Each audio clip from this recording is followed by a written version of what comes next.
AP Congress అధ్యక్షురాలిగా YS Sharmila ఎంపికైన సంగతి తెలిసిందే. దీంతో రాష్ట్ర రాజకీయాలు అన్నా చెల్లెళ్ల సవాల్గా మారాయి. వైసీపీకి సీఎం జగన్ అధినేతగా ఉండగా ఇప్పుడు సొంత సోదరి షర్మిల కాంగ్రెస్ పార్టీకి అధ్యక్షురాలయ్యారు. 2-3 రోజుల్లో ఆమె అధ్యక్ష బాధ్యతలు తీసుకోబోతున్నారు. ఇక అప్పటి నుంచి ఏపీలో రాజకీయం రంజుగా మారనుంది. ఓవైపు టీడీపీ, జనసేన, మరోవైపు సొంత చెల్లి నేతృత్వంలోని కాంగ్రెస్ పార్టీ. అందరి టార్గెట్ వైసీపీని గద్దెదించడమే. దీంతో ఇన్ని పార్టీల ఎత్తుగడలను జగన్ ఎలా ఎదుర్కోబోతున్నారనేది ఇప్పుడు హాట్ టాపిక్ గా మారింది.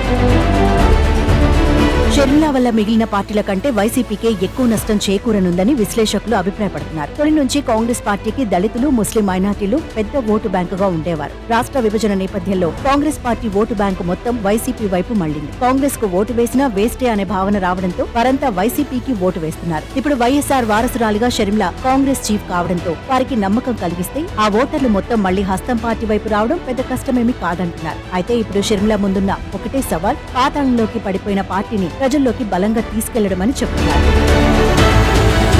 అలా చేయగలిగితే ఓటు బ్యాంకుతో పాటు వైసీపీలోని కాంగ్రెస్ వాదులంతా బయటకు వచ్చి షర్మిల వైపు నిలబడే అవకాశాలున్నాయంటున్నారు. ఇప్పటికే ఆళ్ల రామకృష్ణారెడ్డి, కాపు రామచంద్రారెడ్డి వంటి నేతలు కాంగ్రెస్ కండువా కప్పుకునేందుకు సిద్ధమయ్యారు. ప్రస్తుతం వైసీపీలో సీటు రాని నేతలందరూ షర్మిల రాకతో కాంగ్రెస్ నుంచి పోటీ చేసేందుకు సిద్ధమవుతున్నారు. కాంగ్రెస్ పార్టీకి కూడా ఇదే కావాల్సిందే. అందుకే కీలకమైన రెడ్డి సామాజిక వర్గానికి చెందిన వైఎస్ఆర్ వారసురాలు షర్మిలకు అధ్యక్ష పదవి కట్టబెట్టారు. అందుకే కాంగ్రెస్ పెద్దలు షర్మిలపై పెట్టుకున్న నమ్మకాన్ని ఆమె నిలబెట్టుకోవాల్సి ఉంటుంది.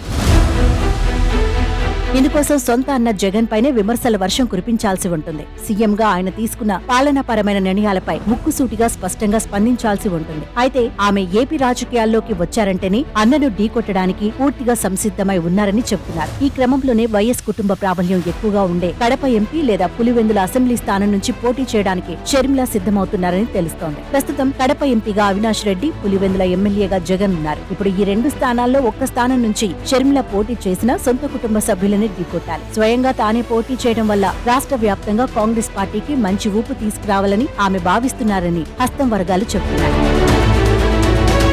మరోవైపు వైఎస్ వివేకానందరెడ్డి కూతురు వైఎస్ సునీతారెడ్డిని కాంగ్రెస్ పార్టీలో చేర్చుకునేందుకు షర్మిల సిద్ధమయ్యారని టాక్. ఇందుకు సునీత కూడా ఓకే చెప్పారట. ఒకవేళ సునీత కానీ హస్తం పార్టీలో చేరితే సునీతను కడప ఎంపీ లేదా పులివెందుల ఎమ్మెల్యేగా పోటీ చేయించాలని భావిస్తున్నారట. వైఎస్ వివేకానందరెడ్డి హత్య కేసులో అవినాష్ రెడ్డి హస్తం ఉందని ఆమె సీబీఐకి ఫిర్యాదు చేసిన సంగతి తెలిసింది. అలాగే పలు పిటిషన్లలో సునీత స్వయంగా ఇంప్లీడ్ అయ్యారు. ఇప్పుడు ఆమె కాంగ్రెస్ లో చేరి కుటుంబ సభ్యులపై పోటీ చేయడానికి రెడీ అయ్యారట. ఎలా చూసుకున్నా ఇటు షర్మిల లేదా అటు సునీత ఈ 2 స్థానాల నుంచి పోటీ చేయడం ఖాయంగా కనిపిస్తోంది. దీంతో సొంత ఫ్యామిలీనే ప్రత్యర్థులుగా పోటీ చేసే అవకాశాలు కనబడుతుండటంతో కడప జిల్లా రాజకీయాలు రసవత్తరంగా మారాయి.